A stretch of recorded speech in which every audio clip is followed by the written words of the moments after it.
ये हैं डॉक्टर अंजार आलम।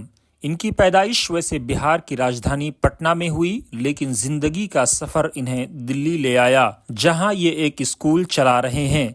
इस 4 दशक के सफर में डॉक्टर आलम ने जिस एक चीज के लिए सबसे ज्यादा संघर्ष किया वो है पढ़ाई। मैं सबसे पहले तो बिहार से मैं आया स्पेशल एजुकेशन के लिए। स्पेशली हमारे जो फादर हैं वो लेके आए थे 9th क्लास में एडमिशन के लिए। फिर बीच में डिस्टरबेंस हो गई पढ़ाई की, जो उनके का इंतकाल हो गया। तो उसके बाद हमारे भाइयों ने घर पे बुलाया कि भाई वहीं आ जाओ और वहीं से आप पढ़ेंगे बिहार में ही, और दिल्ली छोड़ दीजिए। लेकिन हमने ठानी कि नहीं, दिल्ली में ही रहना है और रह करके पढ़ाई लिखाई आगे की अपनी तालीम को मुकम्मल करना है, क्योंकि वालिद मोहतरम का ये सपना था एक तरह से। और मेरी ख्वाहिश खुद भी थी कि मैं बहुत बचपन से उनको मैं बाहर जाके पढ़ने के लिए कहा था कि मुझे इजाज़त दीजिए। पिता का साया सर से उठने के बाद डॉक्टर आलम की पढ़ाई कुछ वक्त के लिए थमी जरूर, लेकिन बंद नहीं हुई। उन्होंने अपने दम पर दिल्ली में ही रहने का फैसला किया और कुछ वक्त तक पार्ट टाइम जॉब से अपना खर्च चलाया। उनकी पहली तनख्वाह 800 रुपए थी। उनकी आमदनी उनके खर्चे के लिए काफ़ी तो न थी, लेकिन वो अपने ख्वाब को पर देने के लिए बज़िद थे। आखिरकार उन्होंने करीब 5 साल के इंतज़ार के बाद 1997 में पढ़ाई दोबारा शुरू की। उस बाद इंतकाल हो जाने के बाद 2 साल 4 साल के करीब 5 साल के करीब एजुकेशन हमारी ड्रॉप हो गई। फिर मैं मेहनत करता रहा, पार्ट टाइम जॉब करता रहा। उस जॉब करने के बाद जो है ना, इवन उसमें ऐसा भी हुआ कि हमें वॉचमैन की भी नौकरी तक करनी पड़ी, क्योंकि उस वक्त कोई जॉब तो था नहीं, MLC कंपनियां थी नहीं। तो ढूंढते और फिर दिल्ली से तो एक पार्ट टाइम जॉब फिर बाद में हमें मिला।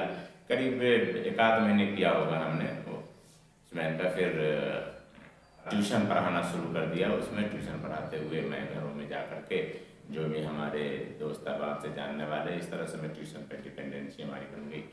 फिर इस तरह से प्राइवेट हमने किया पत्राचार विद्यालय से, चूँकि कोई रेगुलर जा नहीं सकते थे, जॉब भी साथ और मसला था, मास का फुल टाइम हम नहीं कर सकते थे एजुकेशन। और तो फिर हमने पत्राचार विद्यालय से किया 10th 12th। फिर रेगुलर हमने जामिया से पॉलिटिकल साइंस ऑनर्स में एंट्रेंस एग्जाम हमने क्वालिफाई किया।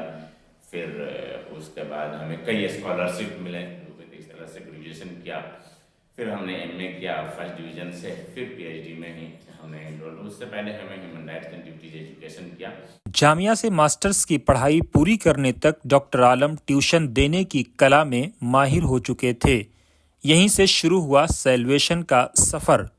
और हमने ऑर्गेनाइजेशन बनाई, उसके अंदर हमने कोचिंग सेंटर खोला, फिर स्कूल खोला, फिर free coaching for MBA, BEd, ET, net JRF education plus management पे हमने करीब 100 के करीब बच्चे तो हमारे PhD होल्डर्स हैं जो हैं ऑलरेडी, और 100-200 के करीब BEd करके लोग जॉब में, ET करके लोग जॉब में, MBA करके लोग जॉब में हैं।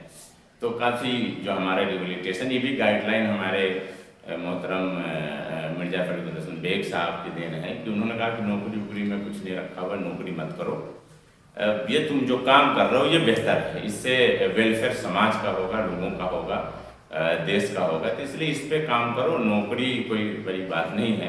और हमारी भी फिलॉसफी है कि आप कितने बड़े इंटेलेक्चुअल हैं ये माने नहीं रखता, बल्कि आपने कितने इंटेलेक्चुअल्स पैदा किए हैं ये माने रखता है। सैल्वेशन NGO फिलहाल 8वीं क्लास तक स्कूली पढ़ाई देने के अलावा MBA, UGC नेट और BEd जैसे कई कोर्सेज के लिए मुफ्त कोचिंग क्लासेस भी दे रहा है। इसके अलावा ये NGO बिहार के सीतामढ़ी में एक स्कूल और एक अनाथाश्रम भी चला रही है।